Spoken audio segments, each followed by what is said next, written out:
को कहां ढूंढते हो आप? भगवान को हर व्यक्ति में देखना स्टार्ट करिए।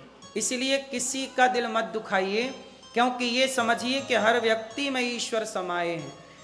इसलिए दास अनिरुद्ध गौरी गोपाल आश्रम में वृद्ध माएँ आ जाती हैं तो हमारे पास उनको रखने की जगह नहीं होती, तो हम किराए का आश्रम लेकर उन माओं को रखते हैं। किराए के आश्रम में भी सालों तक गौरी गोपाल चला, जब आश्रम की व्यवस्था नहीं थी। फिर आश्रम बना तो सारे कमरे बनवाए, पूरा आश्रम बना माताओं के लिए। कमरों में ये माताओं को आप देख सकते हैं टीवी पर, ये मैया हैं, इनके अपनों ने घर से निकाल दिया। ये दिल्ली की माता है, वृंदावन से दिल्ली 3 घंटे का रास्ता है। इनका बेटा आता ही नहीं है।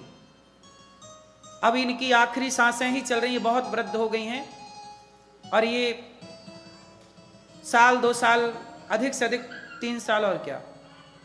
लेकिन क्या मजाल के बेटा, अब बताओ मैं इन माओं की, ये देखो ये माओं का हॉल है, इन माओं के रहने की इस तरह की व्यवस्था है, सब अटैच है, लेट बात अटैच है, हर माँ का बिस्तर है, हर माँ का अपना समय पे भोजन मिलता है, समय पे दूध मिलता है, समय पे नाश्ता मिलता है।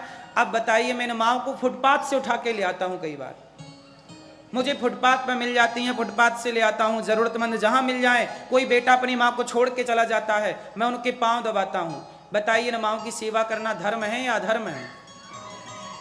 इसलिए आप ही बताइए, इन माओं की सेवा करके हम ठीक कर रहे हैं कि गलत कर रहे हैं?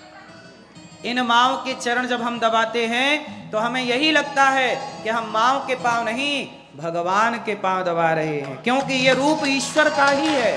आप कैसे पहचानेंगे? इसलिए कहता हूं कि इन माओं की सेवा आप भी करिए।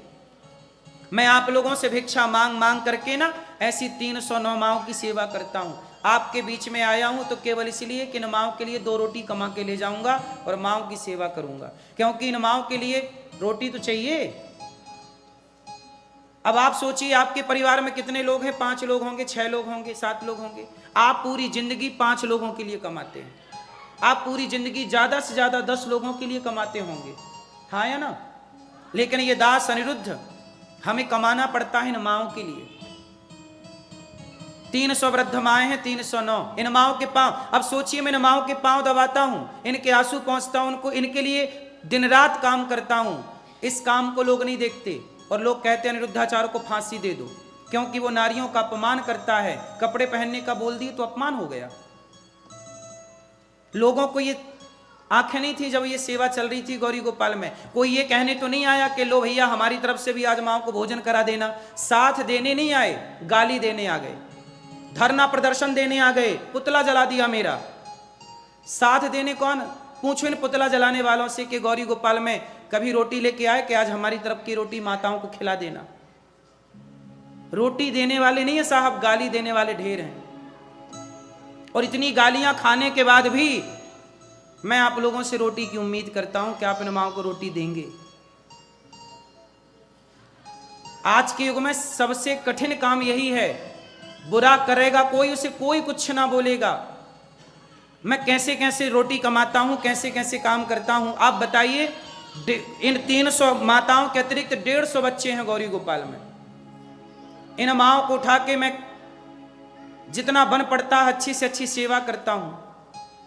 150 बच्चे हैं गौरी गोपाल में, उनको पढ़ाना, उनको लिखाना। ये देखो ये 150 बच्चे हैं, इनका बच्चों का हाल चाल जानना, इनके लिए कपड़े लाना है। आप सोचिए, आप अपने एक बच्चे के लिए कपड़े खरीदते हैं, हम 150 बच्चों के लिए कपड़े खरीदते हैं। आप एक बच्चे के लिए कॉपी किताब खरीदते हैं, हम 150 बच्चों के लिए कॉपी किताब खरीदते हैं। और 150 बच्चों को पढ़ा रहे हैं। वो किसके घर में चोरी करने जा रहे हैं बताइए? ना तो हम चोरी कर रहे हैं किसी के घर में, ना डाका डाल रहे हैं, ना किसी को परेशान कर रहे हैं, भीख मांग मांग के सेवा कर रहे हैं। तो मुझ भिखारी के पीछे भी लोग पड़े, बोले अनिरुद्धाचार्य को फांसी होनी ही चाहिए। हम तो कहते हैं खुशी खुशी चढ़ाओ, हम फांसी पर जरूर चढ़ेंगे, क्योंकि हम जैसे लोगों को जीने का अधिकार है ही नहीं। क्योंकि हम माओं के पांव दबाते हैं, क्योंकि सेवा करते हैं, भीख मांगते हैं। तो फांसी पे जरूर चढ़ाना चाहिए हम जैसे लोगों को। ये गैया है गौरी गोपाल में 400 गैयों की सेवा अकेला ये दास आप लोगों से भीख मांग मांग के करता है। जिन गायों को बूचड़ खानों में ले जाके मार दिया जाता, उन गायों को ला करके यहां सेवा की जाती है। फिर भी ये दुनिया ये काम नहीं देख पाती। लोग ये अच्छाई नहीं देख पाते कि वो एक आदमी दिन रात काम कर करके सेवा कर रहा है, एक व्यक्ति के पीछे पूरी मीडिया पड़ जाती है। सोचिए, मुझे केवल बदनाम करने के लिए पूरी मीडिया जान लगाती है।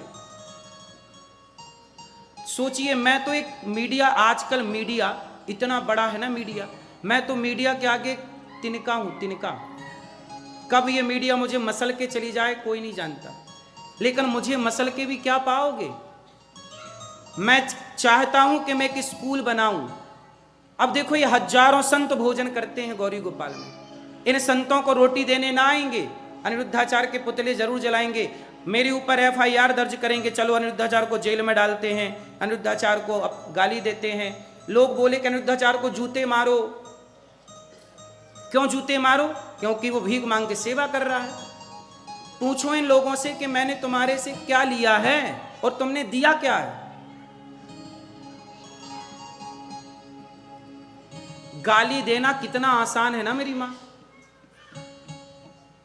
और इससे भी कठिन काम देखी, कितनी गालियां खाने के बाद भी मैं आज भी अपने धर्म से, अपने कर्तव्य से डिगा नहीं, आज भी वही कर रहा हूं।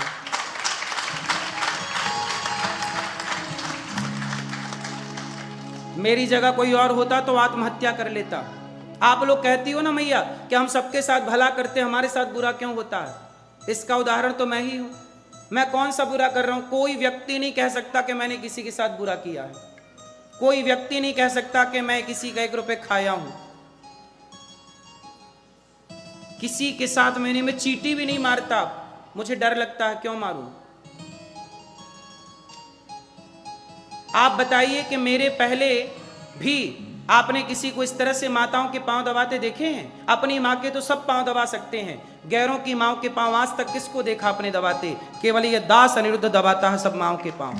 फिर भी मुझे ही फांसी होनी चाहिए, क्योंकि मैं सबके पांव दबाता हूं, क्योंकि मैं छुआछूत की भाव नहीं रखता। चाहे ब्राह्मण मां, क्षत्रिय मां, वैश्य मां, शूद्र मां, सबके पांव दबाता हूं।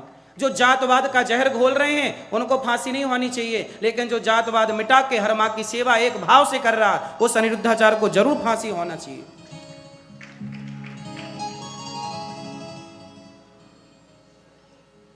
मैं एक स्कूल बनाने जा रहा हूं जहां पर कक्षा 1 से लेकर 12वीं तक बच्चे पढ़ेंगे। CBSE बोर्ड का स्कूल होगा। आज CBSE बोर्ड की पढ़ाई कितनी महंगी है, लेकिन उस स्कूल की कल्पना मैंने की और मैंने सोचा कि मैं स्कूल बनाऊंगा जहां बच्चे पढ़ेंगे, 7000 बच्चे पढ़ेंगे। अब बताइए, उन बच्चों को मैं पढ़ाऊंगा, कितने टीचर लगाऊंगा, कितनी सैलरी दूंगा, पर बच्चों को शिक्षा मिलेगी निःशुल्क। इसके लिए मुझे पैसा चाहिए कि नहीं?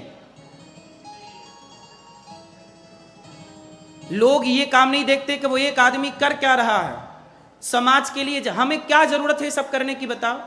हम तो अपना खाएं पिए मस्त पड़े रहें, लेकिन ऐसा लगता है कि नहीं, संसार में आए हैं, भारत माँ की रोटियां खाई हैं, भारत भूमि पर जन्म लिया है, तो भारत के कुछ ऋण चुकाने हैं। भारत के क्या चुकाने हैं? हम भारत के ऋणी हैं। जिस माटी पर खेले, खाए, पले, बढ़े, उस माटी का ऋण चुकाना है ना मेरी माँ। तो मेरी माँ उस माटी का ऋण चुकाने के लिए मुझे लगा कि मैं और क्या करूं, तो मैं एक स्कूल बनाना चाह रहा हूं जहां स्कूल में CBSE बोर्ड की शिक्षा होगी और सारे बच्चों को निःशुल्क पढ़ाऊंगा, और केवल शिक्षा नहीं, संस्कार देकर के बच्चों को आगे बढ़ाऊंगा।